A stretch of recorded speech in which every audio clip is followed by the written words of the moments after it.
Olá, tudo bem?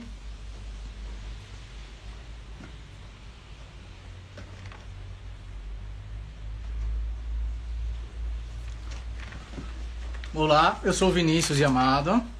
Hoje a gente vai começar a campanha do Scruff, em parceria conosco, que a gente vai fazer uma série de lives sobre voto LGBT. Por que é importante, por que a gente deve. E para essa primeira live, que em parceria do Scruff, a gente vai... Aqui o Scruff mandando um tchauzinho. Vou até fixar eles aqui.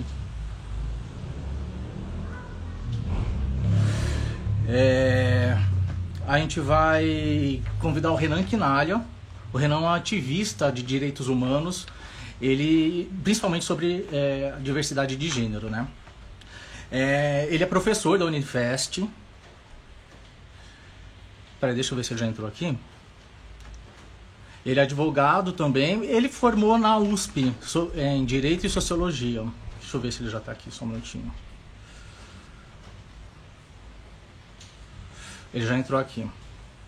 E ele foi assessor.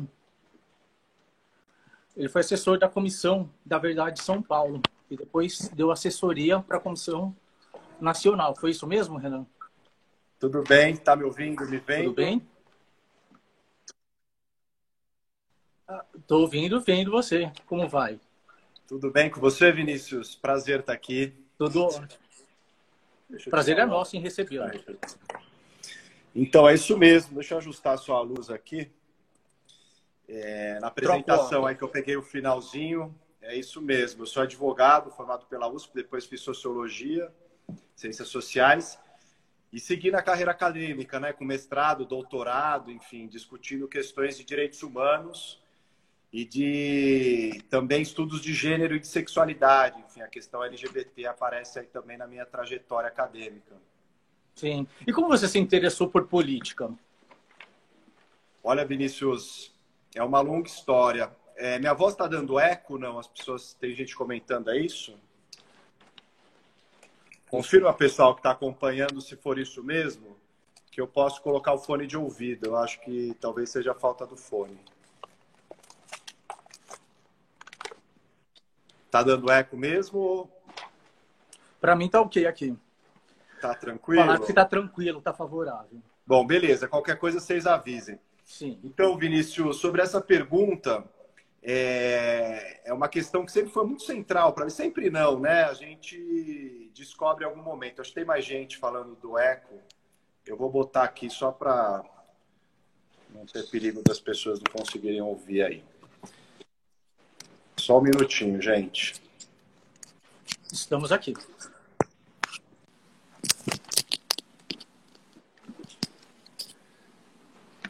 Pronto, imagino que agora esteja melhor. O fone sempre melhora. Então, é o seguinte, Vinícius, eu no movimento secundarista, quando estava no ensino médio, eu estudei num colégio que é uma escola técnica federal aqui em São Paulo. Não sei se o pessoal que está acompanhando conhece, mas é um lugar que depois se transformou também em universidade, mas era um lugar de ensino médio e técnico. Eu fiz técnico em telecomunicações e ali, já no ensino médio, eu comecei a me interessar por política, porque tinha muita organização de movimento estudantil, Grêmio, acontecia ali, etc. E aí, quando eu entrei ali, eu tinha tido pouco contato com política. Minha família não é uma família muito politizada, enfim, não tive essa educação política desde casa.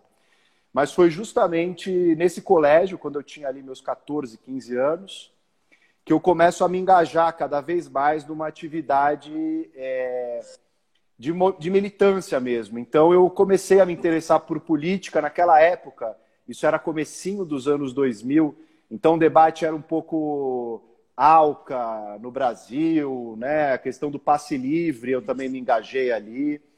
E aí fiz parte do Grêmio e comecei aí uma ligação forte com a política, né? De querer estudar. A escolha por direito também tem essa relação muito forte pelo meu interesse por política, porque o direito é uma área que tem uma relação, uma interface muito grande, né? Com a política institucional, enfim, e com o ativismo. Então, tudo isso me marcou muito na minha trajetória. E na faculdade que eu fui, né, seguindo numa militância no campo dos direitos humanos. e ao me assumir também gay, que eu comecei a ter uma militância, um ativismo LGBT. Então a política, ela sempre teve no meu horizonte, né? Às vezes com causas diferentes, com tipos de militâncias diferentes, mas foi algo que eu sempre cultivei, sempre busquei conhecer mais, estudar mais e me posicionar publicamente. E você se assumiu, revelou publicamente quando? Eu Opa, parece dar uma travada. sempre tem um processo, né? A saída do armário, é que eu botei no modo avião aqui só para evitar de ligarem. Esse processo de saída do armário é um processo curioso, né? Tem um filósofo que eu gosto muito, que é o Didier Ribon, que ele fala que a saída do armário ela nunca é plena, né? Ela não se dá num ato único. A gente vai saindo do armário, sempre no gerúndio, né? Uma atividade que a gente vai fazendo a vida inteira. Então, eu saí do armário, dependendo para quem a gente considerar em um momento, né? Eu tive um processo de, no fim da faculdade, começar a abrir para algumas pessoas mais próximas. Fui contar para minha mãe primeiro, ainda no fim da faculdade, depois para alguns amigos. Foi um processo meio gradativo, assim, né? Que levaram alguns meses, ou até ano, mais de ano, para um processo de sair do armário até eu ter um primeiro relacionamento com um cara e assumir isso publicamente, de modo tranquilo. Né? Aí eu já estava com meus 23, 24 anos depois da faculdade. E nesse processo de sair também, você começou a estudar muito a história, né, do movimento LGBT no Brasil, né? Tanto que você acabou fazendo uma curadoria de um livro agora, uma organização de um livro, né? Exato, exato. Eu comecei Como a me chama o livro mesmo? O livro se chama História do Movimento LGBT no Brasil. Então foi publicado pela editora Alameda. Até deixei separado aqui para mostrar. Essa aqui é a capa, que tem uma ilustração linda da Laerte. Bem a cara. E é um livro grande, assim, são umas 600 páginas, com um panorama da história do movimento no Brasil todo, né? Então, tentando abranger a representatividade de todas as siglas, das diferenças raciais, regionais, dentro do movimento LGBT brasileiro. E foi um esforço coletivo, né? Um livro com mais de 30 autores e autoras do país todo, que buscam, de diversas áreas diferentes do conhecimento, que buscam entender como se deu o desenvolvimento do movimento LGBT no Brasil. Então foi muito curioso, porque como eu sempre gostei muito de estudar também, além da política, né, o fato de me assumir LGBT, ter uma identidade pessoal LGBT, me fez logo ter uma identidade política LGBT e também ter um interesse teórico, acadêmico por isso. E aí eu acabei me dedicando muito, né, a esses estudos sobre o movimento, sobre os direitos LGBTs no Brasil, enfim, tenho me dedicado a esses temas de pesquisa até hoje, né? Tenho trabalhado essa agenda já há alguns anos e sigo trabalhando. Então, para mim faz muito sentido isso, né? Também, de eu estudar algo que me diz respeito diretamente. Eu acho que isso é um chamado que eu sinto, né? Por ser um homem gay, tenho que me engajar nessa luta LGBT, estudar e ajudar a construir e a preservar a memória de luta desse movimento. Você tem outros títulos publicados, né? Esse foi o primeiro voltado para LGBTs? Não, antes eu tinha feito a organização de um outro livro, que é o Ditadura e Homossexualidades, que é um livro que foi lançado em 2014, que foi um esforço que a gente fez junto da Comissão Nacional da Verdade, das comissões estaduais, em visibilizar a repressão contra a população LGBT no Brasil. E aí logo saiu esse livro em 2014. Só para esclarecer, eu vi a pergunta do Dudu aqui, se eu sou candidato. Isso também. Você ia, tá bom, então já falo disso já. Mas bom, respondendo, não é candidato. Isso, não sou candidato e a gente está aqui para bater um papo sobre a importância da representatividade LGBT, não é do voto em mim, mas é no voto em candidaturas LGBTs que reforcem a nossa luta, que somem para a gente conseguir seguir adiante no reconhecimento da nossa cidadania. A gente vai falar mais disso mais para frente. Mas teve a publicação desse livro, né, Vinícius, que é o Ditadura e Homossexualidades. Quem tiver interesse também dá para encontrar pela Amazon, enfim, por livrarias. E eu tenho me dedicado a isso. Eu estou com outro livro pronto, que vai sair pela Companhia das Letras. Ia sair agora, né, mas veio pandemia, enfim, aí adiamos para o primeiro semestre do ano que vem. Mas é fruto da minha tese de doutorado, esse novo livro da companhia. E estou escrevendo um outro livro para a Alameda Editorial, para Alameda, perdão, Alameda de História do Movimento, para Autêntica, que é uma editora de Belo Horizonte, tem da área de humanas, e estou fazendo um livro também sobre temática LGBT para eles. Então, tem alguns projetos em andamento, sempre nessa linha de buscar compreender a história das lutas LGBTs, o processo de construção dos direitos e da cidadania no Brasil. Hoje eu estava vendo seus stories e eu vi que você estava lá no memorial de resistência, né, da ditadura. E daí eu vi que você fez a curadoria lá também, né? Sim. Foi aí que surgiu o movimento LGBT no Brasil? Por que esse destaque para esse cenário da ditadura exatamente, assim? Sim, é uma excelente pergunta, Vinícius. Eu estive lá hoje, eu fiz a curadoria dessa exposição, acompanhei um pouco do processo de montagem ali, que para mim foi um desafio muito interessante, porque eu sou um cara mais acadêmico, né, de trabalhar com escrita, né, com literatura.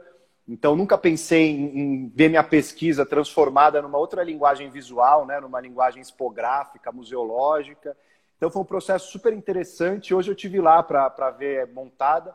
Fica o convite para quem estiver assistindo a gente e estiver por São Paulo ou passar por São Paulo. Essa exposição se chama Orgulho e Resistências, LGBTs na Ditadura, está no Memorial da Resistência. E é gratuita a visitação. Vocês podem entrar no site do Memorial da Resistência e reservar o ingresso. Eles estão tomando todos os cuidados, então precisa reservar antes, para não ter lotação do lugar, tem que tomar cuidados ali também na entrada e tudo mais, os protocolos de segurança, mas dá para visitar com máscara, tudo direitinho. Fica o convite para quem estiver assistindo. E aí, respondendo a essa questão que você coloca, super importante, do porquê dessa centralidade da ditadura. Primeiro porque a gente tem uma sociedade muito marcada ainda por esse espectro da ditadura. A gente vê que a política brasileira ainda orbita em torno da questão da ditadura, e a gente tem visto isso nesses últimos meses, sobretudo. Tem gente que até nega, né? Exatamente, a gente vê discursos negacionistas, revisionistas, de que não houve ditadura, que não foi tão ruim assim, que no fundo era um regime positivo. A gente tem visto esses esforços, né? A gente pedindo um novo AI-5, intervenção militar, constitucional, enfim, uma série de coisas bastante estranhas, né, do ponto de vista democrático. Então a ditadura é algo muito presente. Além disso, para a população LGBT, a gente não tem muito essa ideia, né? Quando a gente vai se descobrindo LGBT, não está muito nesse repertório, pelo menos não estava, né? Acho que agora, para as novas gerações que estão vindo, esses materiais... Né? Acho que está mais contextualizado, tem muito mais material na internet, né? Eu acho que a gente é de uma geração que a gente não tinha referências tão claras, né? Não tinha como Gayblog, BR, enfim, portais que dão notícias, que mostram referências, que informam as pessoas. Só, né? Exatamente. A gente nem internet direito a gente conseguiu navegar na adolescência, né? No começo desse processo. Então, é interessante que essas pessoas vão chegando e já começam a ver muito mais repertório e material de conhecimento. E é durante a ditadura que o movimento LGBT se organiza no Brasil. Em 1978, que é o primeiro esforço de associação organizada mesmo, né, de movimento social organizado, fazendo reuniões, né, se juntando, fazendo atos públicos de rua para reivindicar igualdade, liberdade e cidadania. Então, é importante a gente... Público. Em 1978, a gente tem o primeiro grupo acontecendo, em 79 que ele começa a ir para a rua, mas em 78 começam as primeiras reuniões. Isso, então, isso onde? Aqui isso em São Paulo. Em certo. São Paulo, graças à iniciativa do João Silvério Trevisan, que é um grande pioneiro do nosso movimento LGBT, uma figura importantíssima. E claro que sempre teve, as pessoas podem ficar com essa dúvida, vivo, né? mas ele está vivo e atuante, enfim, escrevendo, é um escritor que tem livros incríveis. Vou deixar um dele de recomendação, que é sobre a história LGBT no Brasil, que é o Devassos no Paraíso, mas ele tem muitos livros de literatura, enfim, de outras questões também. Alguém pode ficar com a dúvida, mas falando assim, Renan, mas só em 78 que tem pessoas LGBTs e tal? Evidente que não, a gente tem pessoas LGBTs no Brasil desde a época da colonização, já tem registros da Inquisição, né, perseguindo e tudo mais. Perseguindo índios, inclusive, né? Exatamente, e a gente tem, o que eu estou falando é do movimento organizado, um movimento social organizado. E isso só começa em 1978, há pouco mais de 40 anos. Né? E 40 anos é um tempo relativamente curto do ponto de vista histórico, Mas a verdade é que, desde então, o movimento também aperfeiçoou muito, evoluiu muito e conseguiu conquistas muito importantes. E depois dessa reunião, do tipo, vamos nos organizar, né? Vamos falar sobre isso, né? Porque antes era uma coisa que até não era falado, né? A partir desse momento, como que foi o 80? Parece que foi um pouco mais leve, né? Porque assim, já começou a ter estabelecimentos que aceitavam, né? Gays, enfim, teve as primeiras boates. Como que foi os 80? Essa é uma questão interessante de ver, né? Porque mesmo na época da ditadura, você já tinha nos anos 60, 70, nos grandes centros urbanos, né? O Rio, São Paulo, tem muito material sobre isso, mas em outras capitais também, você via se inchando cada vez mais o gueto. Porque a população LGBT saía das cidades pequenas e ia para cidades grandes, para buscar o quê? Anonimato, né? Não ser reconhecido e poder ter alguns lugares de sociabilidade, de pegação, né? Como parques, praças, banheiros públicos, etc, etc. E alguns poucos bares que existiam, que não eram abertamente LGBTs, mas que, como você disse, aceitavam, toleravam ali a população LGBT. Então, você tem na ditadura uma repressão que vai crescendo e, ao mesmo tempo, uma vida LGBT que também vai crescendo, resistindo nas frestas, nessas brechas do próprio regime autoritário. E aí, nos anos 70, fim dos 70, que vem esse movimento. O Trevisan relata que era muito difícil. Em 76, ele tenta organizar reuniões. As pessoas vão para a reunião, mas as pessoas não se assumiam gays, homossexuais, nem para elas próprias. Elas tinham dificuldade de falar do assunto. Sim. E aí, em 78, ele sente que mudou um pouco o clima. Era o momento de abertura da ditadura. E aí, as pessoas iam para o grupo, e não era um grupo que as pessoas já entravam falando: eu sou LGBT, eu vou para a rua, vamos lutar. As pessoas entravam para falar da sua experiência primeiro, né? Olá, eu sou o Renan, eu sou professor, eu sou gay, etc, etc. Então as pessoas começavam a criar empatia, conversar com pares, porque, como eu disse, não tinha referências de publicações e tudo isso. Estava começando a surgir essas coisas. Então, as pessoas chegavam, se aproximavam e aí começaram a ter uma atuação de sair à rua, de fazer atos públicos em 79, em 80. O movimento vai crescendo. Para você ter uma ideia, Vinícius, em 80, a gente contabiliza 22 grupos, além do Grupo Somos, que foi esse pioneiro em São Paulo, por todo o país. Mais de 2 dezenas de grupos que surgiram. Né? Bastante coisa para um espaço curto de tempo. Não fazia ideia. Pois é, em vários lugares. Muito no eixo Rio-São Paulo, mas em vários lugares do país. Brasília, Rio Grande do Sul, também Porto Alegre, no Nordeste, né? Com o GGB, o Grupo Gay da Bahia, que até hoje existe, com o Dialoguei de Sergipe, enfim, grupos por todo o país vão surgindo no começo da década de 80. Mas aí vem uma coisa chamada epidemia do HIV/AIDS. Sim. E isso é um baque muito forte no movimento, porque, né, em 82, o primeiro caso, 83, Marquito morre, um estilista famoso, começa a se associar à doença como se fosse uma peste gay ou um câncer gay, que era como se chamava na imprensa na época.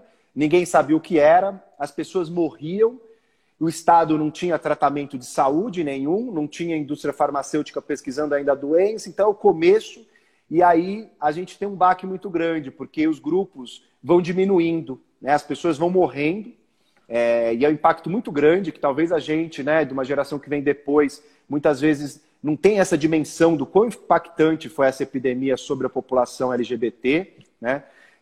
Mas fato é que a partir também dessa epidemia, as campanhas de prevenção começam a acontecer mais fortemente e a população LGBT, o próprio movimento, que vai cuidar das campanhas de prevenção, porque é quem estava mais capilarizado para fazer isso, né? As secretarias de saúde não tinham essa estrutura.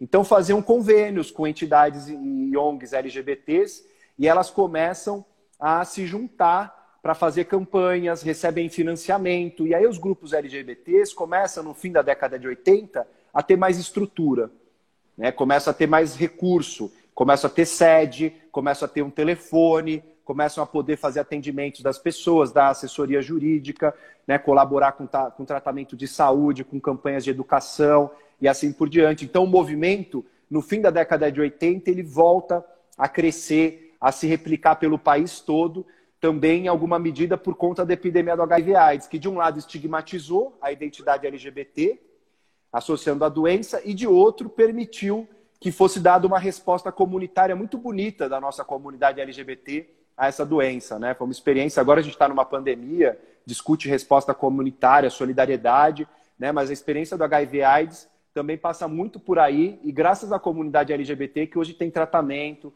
né? Que a gente tem uma política como essa no Brasil, o Sistema Único de Saúde também no Brasil, é essa luta contra a epidemia do HIV/AIDS, que o movimento LGBT foi fundamental.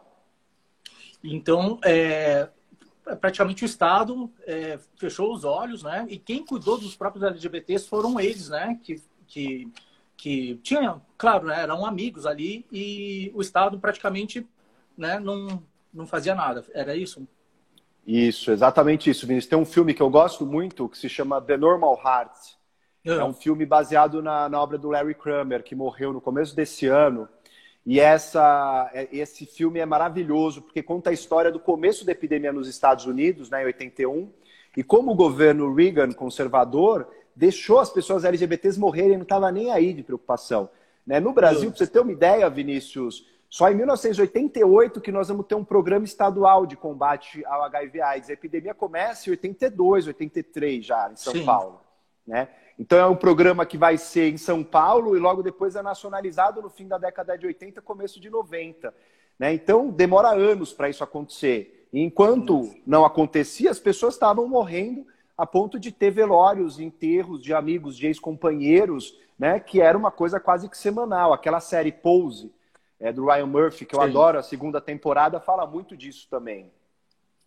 E no 90 foi mais tranquilo ou ainda teve que ter muita resistência para a gente, enfim, ter nossos direitos ali, inclusive de saúde ali, né? A verdade é que sempre foi muita luta para a população LGBT, né? A gente vê que é um processo gradativo de aumento de força, né, do movimento e amplificando sua voz na sociedade.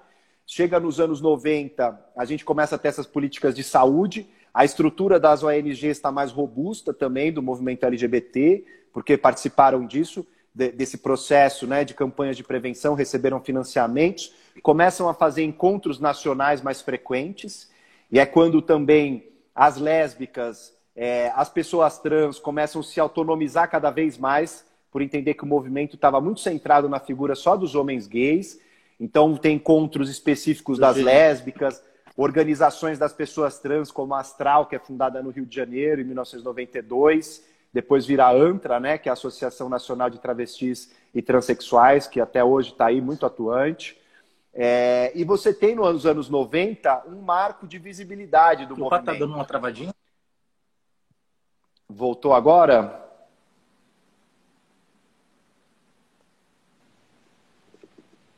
Tá ouvindo, Vinícius? Voltou? Sou eu. Você tá me ouvindo agora? Não. Tô te ouvindo. Tá, você tá me ouvindo ou não? Tô te ouvindo. Maravilha, destravou então. Falando. Tá. Então, nos anos 90, como eu estava dizendo, a hora que deu essa paralisada, você tem um processo de maior visibilidade massiva do movimento LGBT. As imagens estão congeladas. Será que tá... Tá, agora normalizou, não é isso, gente? Vocês estão vendo direitinho, ouvindo? Voltou. Beleza, estão mandando coração aí. Então, Vinícius, nos anos 90... agora pronto, agora foi.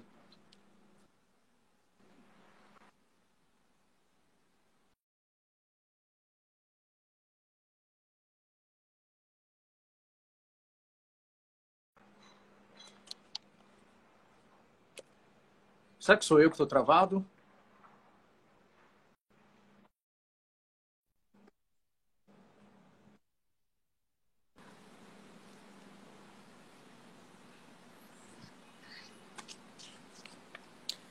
Voltou agora, Vinícius? Agora tá voltando. Eu tirei o Wi-Fi, não sei se é um problema do meu Wi-Fi. O vizinho não pagou esse mês? O vizinho não pagou o Wi-Fi. Estão me ouvindo ou não? Aqui tá voltando, tá voltando lentamente. Tá voltando. Pode falar. Vamos ver se normalizou agora. Tá os dois ok, gente? Que tá acompanhando Voltou os aí? dois. Maravilha. A gente Qualquer coisa confia na Cíntia. vocês avisem nos comentários aí.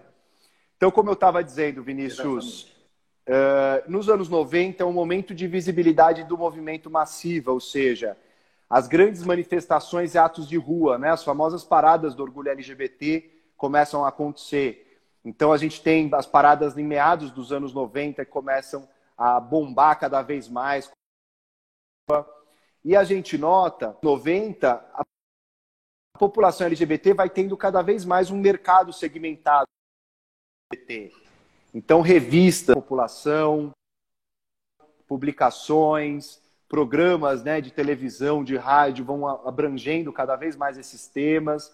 Então, é um momento, os anos 90, que o movimento consegue falar diretamente com a sociedade, consegue falar mais com a sociedade e trazer, né, para dentro das suas questões, digamos, as políticas públicas. Né? A primeira vez que, por exemplo, as questões LGBTs vão ser mencionadas em políticas públicas e num programa de governo é no Plano Nacional de Direitos Humanos, na primeira edição, que é feita pelo Fernando Henrique Cardoso, ainda no final da década de 90. Isso vai ser um marco importante para que a gente consiga reivindicar políticas públicas que a gente vai conseguir a partir dos anos 2000. E você estava comparando a Pose, né? A série. E você vê muita similaridade na história LGBT do Brasil com do mundo? Por exemplo, primeiro a questão da saúde, segundo o casamento, terceiro a adoção. Como você vê? Você acha que a gente está muito atrasado? Você acha que a gente está no caminho certo, avançado? Como você vê essa questão? Olha, a gente tem aproximações, né? O movimento LGBT ele também tem uma dimensão internacional. Então, acho que a gente aprendeu muito com o movimento, por exemplo, pós-Stonewall dos Estados Unidos, Sim. que se tornou uma referência para o mundo todo. Mas quando aconteceu o Stonewall, que foi em 1969, o Brasil ainda estava sob uma ditadura. Né? E no pior momento da ditadura, logo depois do AI-5, que foi de 68. Então demorou para a gente reverberar mais. Né? O modelo da parada do orgulho LGBT, não à toa, a gente faz em junho, no dia 28 de junho, que é o Dia Internacional do Orgulho LGBT, que remete a Stonewall. Então, a gente tem uma certa inspiração. Stonewall também foi uma manifestação, uma rebelião contra a violência policial. Aqui no Brasil, o movimento LGBT se organiza muito também contra a ditadura e a violência policial. Então, eu acho que a gente tem muitas semelhanças, mas depois também o movimento vai tendo particularidades. Né? Então, eu acho que no Brasil, a gente tem uma característica muito singular do Brasil, que em outros lugares do mundo não é desse jeito, como Estados Unidos. No Brasil, a gente tem uma visão de que a nossa sociedade é muito tolerante, é uma democracia sexual, que a gente carnavaliza o desejo, né? Que todo mundo é muito próximo, que é um lugar de permissividade. E não é o que a gente vê na verdade. Né? O Brasil tem índices como um dos países que mais matam a população LGBT. Isso é muito grave. Né? Eu estou com dúvida se está ruim ainda. As pessoas... Tem alguém que escreveu que está ruim aqui. Eu não sei se é a internet da pessoa, se é a nossa. Para mim, você está ok aqui. Aqui também está ok. E como você vê, por exemplo, a comunidade LGBT agora? Porque, assim, igual você falou, no final dos 70 eles se uniram, né? Eles se uniram para mudar as políticas, né? Você vê que a comunidade hoje está unida ou você acha que está fragmentado ou está sem foco? Como que você analisa hoje? Você acha que a gente está igual a 30, 40 anos atrás? Eu acho que a gente está num momento que é muito diferente e, ao mesmo tempo, tem semelhanças muito assustadoras até, né? A gente está vivendo hoje no Brasil com perspectivas que são LGBT-fóbicas desde o governo, né? Eu acabei de ler sobre uma piada que o presidente da República fez sobre Guaraná Jesus, que é cor de rosa, né? Lá no Maranhão, fazendo uma piada homofóbica. E isso é uma coisa que a gente não tem essa lembrança, né? Assim, de presidentes que tinham uma postura LGBT-fóbicas. Desde os anos 90 a gente não vê isso acontecendo no país, né, quando se começou a falar mais abertamente sobre sexualidade, sobre questões LGBTs. Então acho que tem muita semelhança com esse movimento do passado também, né, que teve que enfrentar o autoritarismo, né, a LGBT-fobia do Estado. Mas é um momento também diferente. Por que diferente, Vinícius? E que também me deixa muito animado hoje em dia. Eu acho que, sem dúvida nenhuma, é um movimento que tem muita fragmentação, muita divisão interna, né? Foi um processo gradativo dessa sopa de letrinhas que foi crescendo, né? Ou seja, a gente vai chegando na LGBTQIA+, né? Essa sigla que a gente tem utilizado do movimento, que é muito importante por visibilizar a especificidade de cada identidade dentro dessa comunidade que nós temos. E, ao mesmo tempo, isso provoca uma certa fragmentação e uma pulverização. Então, a gente tem um desafio que é reconectar as nossas agendas, as nossas demandas, né? E a gente tem um desafio muito importante, por quê? Porque o Brasil é um dos países no mundo que mais reconhecem os direitos LGBTs formalmente. No Brasil, nós temos, desde 2010 para cá, nos últimos 10 anos, veja, pouco tempo, né, do ponto de vista histórico, em menos de uma década, nós conseguimos união homoafetiva, casamento entre pessoas do mesmo sexo, direito à identidade de gênero das pessoas trans, tivemos a criminalização da LGBTfobia no ano passado, esse ano o direito à doação de sangue por homens, gays e bissexuais, mulheres trans, travestis. Ou seja, nós temos os principais direitos reivindicados pelo movimento historicamente, né? Agora nós temos um grande desafio para o movimento, que ele precisa se reinventar, porque ele precisa pressionar, né, o Estado para fazer valer esses direitos. Nós precisamos efetivar esses direitos, porque estão longe da realidade, né? A gente conseguiu criminalizar a LGBTfobia, mas a violência não para de crescer contra a população LGBT, né? A gente conseguiu ter muito mais espaço na sociedade, mas, paradoxalmente, os setores conservadores, fundamentalistas religiosos, ganharam ainda mais espaço que a gente na sociedade, né? Então, eu acho que o movimento agora ele precisa se reinventar. Nós temos que buscar construir pontes, né, para ter mais união dentro da comunidade, dentro do movimento, para a gente fazer frente a essa ofensiva conservadora que a gente está vivendo nesse momento do Brasil e do mundo, né? Não é só aqui no Brasil também, não. E você, analisando esse panorama, né, essa onda conservadora, por exemplo, você acha que os candidatos LGBTs estão em desvantagem? A gente está meio enfraquecido nessa questão? Ou, enfim, está competindo tranquilamente e depende de nós mudarmos isso? Eu acho que as pessoas LGBTs, elas têm mais dificuldades, né? Eu acho que a gente tem visto um processo que é muito interessante e bonito, né, de pessoas LGBTs entrando nos partidos políticos, de pessoas LGBTs se lançando candidatas. A gente sabe a dificuldade, o esforço que demanda você se prestar a ser candidato para um cargo eletivo, né, a quantidade de energia, de tempo, de recurso emocional, de recurso financeiro que isso demanda, né, de você conversar com as pessoas e tudo mais, né? Então, reforçando aí a chamada do Scruff Brasil, que a gente precisa votar em pessoas LGBTQIA+, né? Esclarecendo para quem chegou depois, eu não sou candidato, né? Eu estou aqui na condição de alguém que estuda esse movimento, né? Que acompanha essa trajetória de ativismo para a gente falar justamente da importância do voto LGBT, né? Em pessoas LGBTs para conseguir levar adiante essa luta. E por quê, Vinícius? Porque a gente tem uma realidade no país que nós temos direitos reconhecidos formalmente pelo Supremo Tribunal Federal, mas a gente não tem uma única lei na história do Congresso Nacional em favor da população LGBT que tenha sido aprovada. Mesmo essa do ano passado, ela não diz LGBT. Não, porque ela é uma decisão do Supremo Tribunal Federal. Então, veja, nós temos decisões da Suprema Corte que são importantes, são vitórias, porque reconhecem nossos direitos, mas a gente não tem uma lei aprovada no Congresso e sancionada pelo presidente que daria mais solidez para os nossos direitos, né? Outros países, como a Argentina, fizeram uma lei de identidade de gênero, né? A Argentina, a lei do matrimônio igualitário na Argentina. Aqui no Brasil nós temos decisões da Suprema Corte. Se muda a composição da Suprema Corte, nossos direitos podem ser revistos, né? E você consegue cristalizar e reforçar o direito se é no legislativo. E por que nós não temos leis para a população LGBT? Porque nós não temos candidatos que se elejam LGBTs, né? A gente ainda tem muitos poucos parlamentares LGBTs no país, né? A gente tem algumas pessoas que têm um destaque muito grande, uma importância, como o João Willis, que teve que sair do país, largar o mandato dele, renunciar, né? Temos a Érica Malunguinho, no estado de São Paulo, a Érica Hilton também em São Paulo, Robeyoncé Lima, em Pernambuco, enfim, pessoas que têm feito uma diferença muito grande, né? Só que ainda são poucas pessoas. Por quê? Porque os partidos também não dão muita força, né? No sistema brasileiro, no sistema eleitoral, você só acessa o sistema eleitoral se você tiver em um partido político.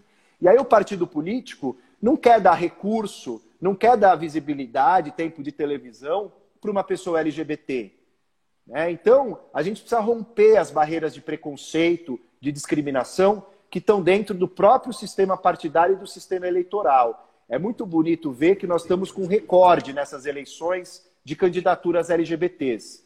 Né? São muitas pessoas LGBTs se candidatando, colocando a cara no sol, disputando espaço e visibilidade. E por isso que nós, da comunidade, temos esse dever, né, de colaborar nessas campanhas. Tem candidatos para todos os gostos LGBTs que levantam essa bandeira da nossa cidadania e a gente precisa escolher e votar bem para a gente conseguir avançar na luta pelos nossos direitos. Enquanto a gente consegue votar, né? Você me diz um negócio, mas você acha que assim, basta votar ou você acha que assim, já estamos num momento que a gente precisa militar, a gente precisa juntar torcida? Como você vê isso? Você acha que votar basta ou precisa realmente se organizar, né? Criar, combinar votos? Como você vê essa mudança? Não, eu acho que eu sou uma pessoa que tem uma visão política, como a gente começou falando, né? Para mim, a minha visão de realidade é muito mediada pela política, passa muito pela política. Então, para mim, e a política, para mim, ela se faz de modo coletivo sempre. Né? Acho que votar é uma das nossas obrigações e um dos nossos direitos de exercer a cidadania. Mas, sem dúvida, ainda é muito pouco. Né? A gente vai de 2 em 2 anos lá, aperta uma urna eletrônica e acha que com isso vai resolver o país, fazer toda a diferença. É evidente que o voto conta muito. Né? E que é muito importante votar e votar bem pensado. Agora, nós precisamos mais que isso. Acho que, nesse momento, né, a população LGBT passa por uma situação muito crítica que exige que nós também estejamos articulados, que nós dialoguemos, que nós conversemos. Né? Mas como que faz isso, Renan? Fazer política é conversar com as pessoas. Fazer política é um princípio muito simples, que é expor o ponto de vista e estar aberto a trocar, a dialogar, a construir pontos comuns e consensos. É isso que é a democracia, a gente conseguir estabelecer territórios comuns de diálogo. Então, você chegar para a pessoa com quem você trabalha e conversar com a pessoa. Né? Você vai votar em quem? Está pensando em como? O que você acha importante para votar? Né? Dialogar sobre as eleições, sobre direitos LGBTs. Né? Você vai votar num candidato... Essa história que você contou para a gente, né? Exato, amplificar isso para dentro da comunidade, né? O conhecimento, trocar esse conhecimento, somar, apoiar essas causas de luta que tem acontecido, né? Por parte de criar uma possibilidades. Isso depende muito do nosso perfil. Voltou já, né? Acho que deu uma travadinha. Voltou. Então, na isso verdade, assim, depende muito do nosso perfil. Quando a gente começou a divulgar, eu vi aqui até algumas pessoas comentaram, tem que ter representatividade, mas também tem que ser a favor da gente, né?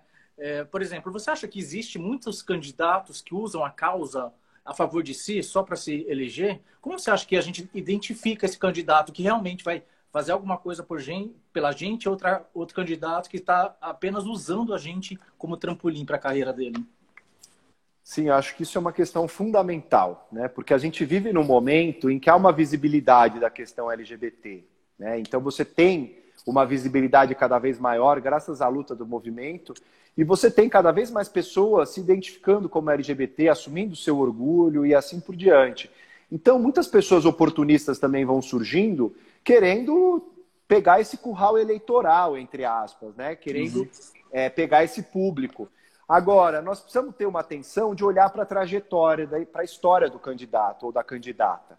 Então, entender qual que é o compromisso dessa pessoa com as causas LGBTs. Qual é a opinião dela sobre questões importantes para a comunidade LGBT, casamento entre pessoas do mesmo sexo, direito à identidade de gênero, como ela se posicionou nesses debates.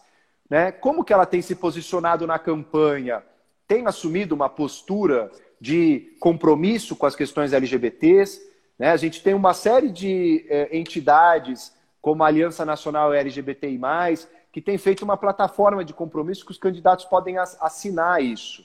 né, subscrever, assumindo um compromisso público de que Sim. vão lutar pelos direitos LGBTs, caso sejam eleitos e eleitas. Então a gente precisa ter esse olhar, que é um olhar crítico, né, que é um olhar criterioso, para não entrar em roubada, né, para não entrar naquela pessoa que se diz LGBT e apoiadora da comunidade, quando na verdade só está querendo angariar voto e que não vai lutar pelos nossos direitos, ou vai até lutar em sentido contrário, né, para retirar os nossos direitos que foram conquistados.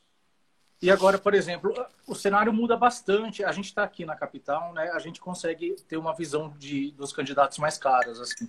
Mas, por exemplo, no interior já parece que funciona um pouco diferente, né? Porque, assim, nem todos revelam ser abertamente gays, né? E, assim, às vezes o cara mora em São Paulo e só vai a cada 2 anos votar, né? Vale a pena votar no único candidato LGBT da cidade ou melhor, por exemplo, escolher alguém que preserve uma minoria da cidade? Como você acha? A representatividade nesses lugares menores é válida? Porque, assim, eu vejo, como a gente está fazendo lista também de candidatos no Brasil inteiro, eu vejo que muitos falam, eu sou LGBT, mas ele não tem proposta para a cidade, talvez porque tem um pouco público, ou talvez ele acha que isso atrapalha a campanha. Mas você acredita que esse voto é um voto válido ou é um voto aleatório? Eu acho que é preciso olhar cada realidade concreta, né? Eu acho que o fato de um corpo LGBT ocupar um espaço de poder já é muito simbólico, ainda mais em cidades menores, cidades pequenas, do interior, em contextos rurais do país. Eu acho que você ter uma pessoa LGBT que está num lugar ali, ela já é um corpo que desestabiliza o olhar, né? As pessoas não esperariam que uma pessoa LGBT tivesse no papel de prefeito, de vereador, de vereadora. Então, eu acho que tem um papel importante a representatividade nesse sentido de ocupar lugares e ser visível e tornar isso mais visível, né? A nossa diversidade. Mas, ao mesmo tempo, eu acho que também precisa olhar muito o programa dos candidatos, né? A gente precisa olhar. Tem gente comentando que no interior tem mais preconceito. Isso é verdade, né? Tem um caso, no começo dos anos 90, de um vereador de Coqueiro Seco, né, uma cidade do Nordeste, e que o Renildo José, que era um vereador da cidade, ele se assumiu numa entrevista numa rádio como bissexual. E ele se assumiu, no dia seguinte ele foi encontrado morto, né, em condições muito cruéis. Então, é um dos casos também exemplares da nossa comunidade, né? Quando um corpo LGBT se assume, se coloca, tem um risco de violência. É o caso da Marielle Franco também, que era um corpo que incomodava por estar ali, né? Que era um corpo negro de uma mulher lésbica e etc. Então, né, eu acho que a gente tem que olhar para esse lugar, entender a importância de um corpo LGBT, somar força e também olhar para o programa, para as propostas que o candidato e a candidata apresentam. Eu acho que isso tem que se juntar, né? Não basta só ser LGBT, mas eu acho que ser LGBT é um dado importante para a gente da comunidade, né? Eu sempre tenho feito essa escolha de votar em candidatos LGBTs. É óbvio que eu moro numa grande cidade como São Paulo, eu voto aqui em São Paulo, e a gente tem muitas opções. Sim. Né? No interior eu acho que talvez seja mais difícil às vezes, né? Mas acho que tem crescido em vários lugares do país também as candidaturas LGBTs. Sim. Então acho que tem que pesquisar, olhar para as listas que o Gay Blog está fazendo, que a Aliança Nacional, enfim, várias entidades têm feito, porque pesquisa que muito provavelmente vai ter da sua cidade algum candidato, alguma candidata assumindo um compromisso claro de propostas com a população LGBT. Você estava falando também de alguns LGBTs que até podem prejudicar a comunidade, né? E outro dia eu vi um ex-atleta, uma pessoa famosa, falando assim, eu vou... Se eu ganhar, eu quero comandar sem ideologia. Existe isso, sem ideologia? O que é essa ideologia que as pessoas falam que parece uma coisa tão, como se diz, aversa ao que é certo? Sim, essa é uma excelente questão, Vinícius. Tem essa ideia de que a gente vai ter problemas, né, de ser uma pessoa LGBT ali, não pode ser ideológica, né? Não pode falar sobre política, temos que buscar um lugar que não seja ideológico. Isso não existe, gente. A política, ela é sempre ideológica, porque a ideologia não é um palavrão. Ideologia diz respeito a um conjunto de valores. Um palavrão, né? Exato, é um modo de olhar para a realidade. né? É um modo de estar no mundo, de entender o seu lugar no mundo, interpretar esse lugar. Ideologia é um conjunto de ideias que você tem apego, que você valoriza e pelas quais você luta. Então, as ideologias são legítimas numa disputa eleitoral, né? Ainda mais na disputa eleitoral. É super importante que o candidato diga qual é a sua ideologia, qual é a sua inclinação, o que ele pensa sobre as questões que dividem a sociedade. Porque toda sociedade tem conflito. Não dá para a gente pensar numa sociedade sem conflito. Normal ter diferenças. Tem gente que acha que uma coisa é boa, tem gente que acha que não é. Isso vai ser em qualquer questão que a gente pegar, de meio ambiente, né, até comunicação, até questão LGBT, até questão racial e assim por diante. Então a gente tem que entender que a ideologia faz parte das nossas vidas, né, que nós não temos que ter aversão à ideologia. Nós temos que, sim, qualificar a nossa ideologia, né, estudar, dialogar sobre ela, né, buscar entender mais, conversar com as outras, ser tolerante às outras ideologias, né, porque a democracia se faz de pluralidade de ideias e de ideologias. Então, a gente tem que exercitar esse modo de dialogar sobre os assuntos. E aí, os candidatos LGBTs que dizem que não são ideológicos, desconfiem, né? Desconfiem de cara de qualquer candidato que diz que não é ideológico, porque nada é mais ideológico do que dizer que não é ideológico. Exatamente, né? A ideologia da não ideologia. Isso é uma coisa que é muito comum na política, porque as pessoas às vezes ficam cansadas de brigas, de polarização, e aí elas se seduzem por um discurso fácil de que, eu sou contra as disputas, eu quero unir todo mundo pelo bem. Não existe. As pessoas têm lugares sociais, elas falam de um lugar, elas têm visões de mundo, muitas vezes diferentes. Vai ter embate, vai ter conflito, e nós temos que votar em pessoas que defendem os valores e as propostas que nós acreditamos, né? Então, eu acho que isso é muito importante para a gente ter na nossa mente, né? Mencionaram aí nos comentários, por exemplo, Clodovil, você até tem um... Peraí, deu uma travada aqui. Voltou? Deixa eu ver. Voltou aí, pessoal? Tá ouvindo, Vinícius? Eu te ouço normal.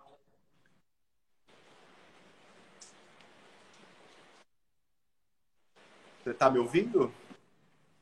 Eu tô ouvindo, mas sua imagem tá com delay aqui. Tá tudo certo aí, pessoal? Não sei se é a chuva.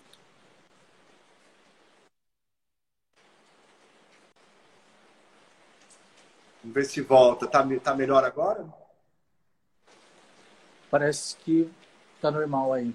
Bom, enfim. E, por exemplo, assim, tem um candidato que a gente tem até uma afinidade, né? A gente já conhece, tipo, é uma pessoa da mídia, por exemplo, você já segue a carreira há tempos, mas ela, de repente, começa a se candidatar para um partido mais conservador. E vem com aquela história, não, ninguém manda em mim, o partido não vai me influenciar, eu só estou nesse partido porque me abriram espaço. Isso é história ou a pessoa... pela sua experiência em política, isso é balela ou realmente a pessoa geralmente consegue essa personalidade de impor ao partido o que ela pensa? Eu acho que tem muita gente que vê a política de uma maneira despolitizada, como a gente estava falando, né? Que acha que só por ser uma pessoa conhecida, isso já vai se refletir numa visibilidade, que, portanto, já tem uma vocação política.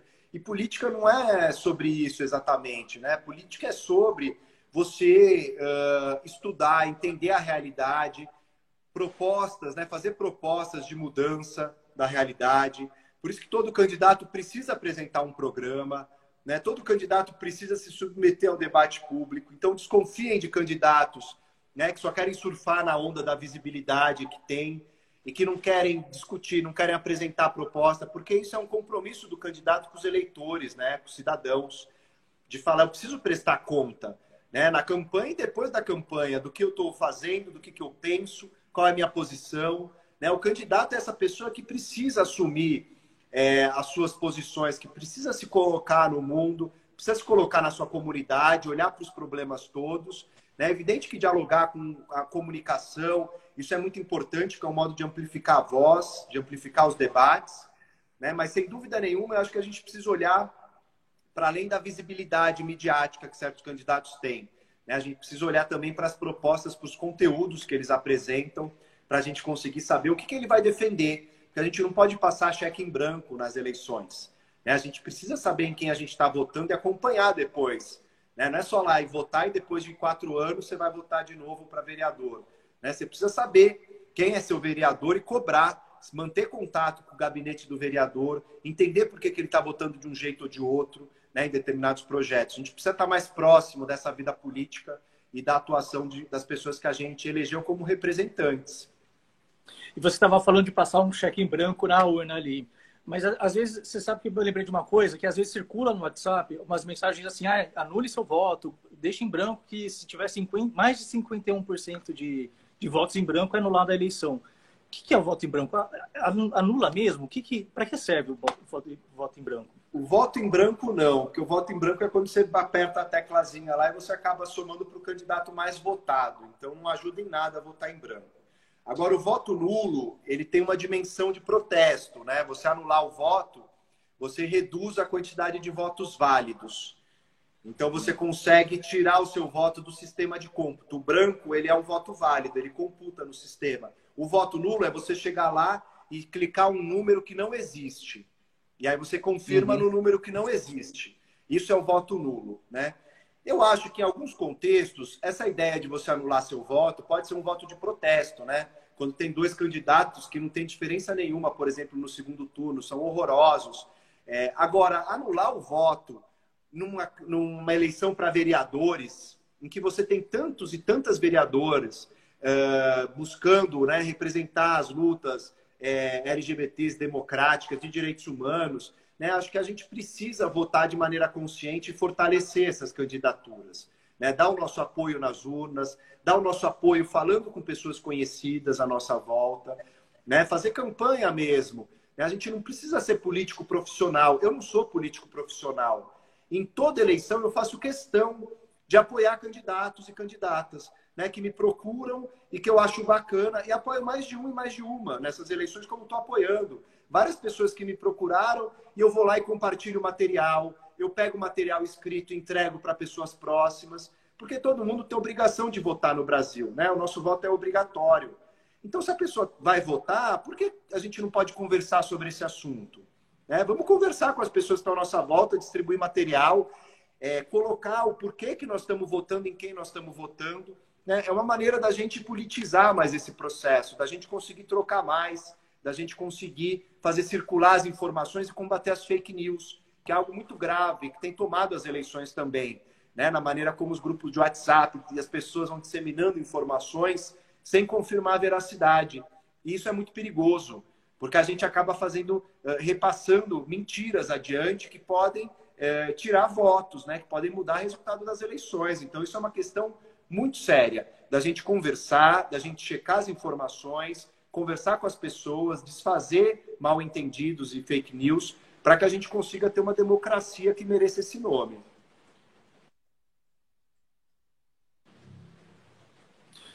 Tinha dado uma travada aqui. Voltou? Tá me ouvindo? Para mim tá normal. Tô ouvindo, Vinícius. Tá ok.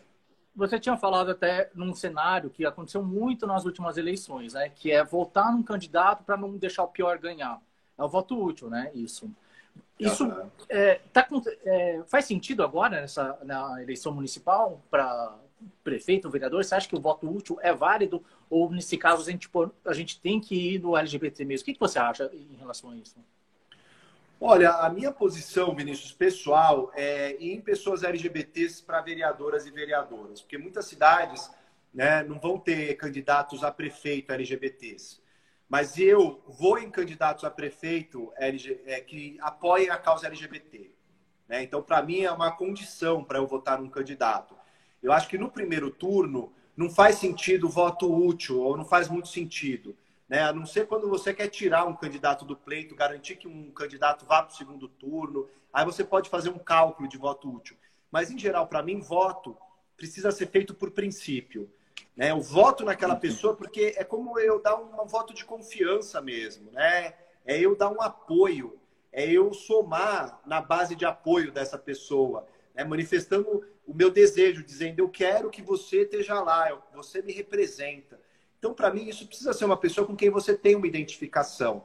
Agora, é evidente que em momentos críticos e segundo turno, eu acho que o voto útil é fundamental. né? Aí nós precisamos também garantir que, muitas vezes, ainda mais na conjuntura que nós estamos, que o menos pior ganhe. Porque faz diferença na vida concreta, inclusive das pessoas LGBTs. Né? Se no segundo turno tem um candidato abertamente LGBT-fóbico, né? E tem um candidato que é consciente, sensível à população LGBT e às causas, eu vou votar mesmo que eu não concorde com tudo dele. E no caso de vereador, por exemplo, porque assim, a gente até, em pesquisa, a gente consegue ver mais ou menos como está o Ibope lá de prefeitos. Mas e de candidatos que não tem tantos dados, né? Existe voto útil para candidatos também? Como que funciona isso? Pode existir. Se você, por exemplo, olha para a realidade, mesmo não tendo pesquisas, né?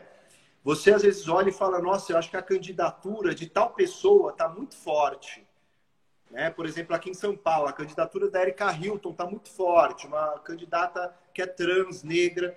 E aí você fala, eu vou fazer um voto útil, eu não ia votar nela, eu ia votar numa outra pessoa, mas eu vou votar nela porque eu estou vendo que ela tem grandes chances de ganhar. É evidente que é uma impressão, né? Você está achando, você está estimando isso pela sua bolha, pelo que você vê à sua volta. Mas é possível também fazer esse voto útil.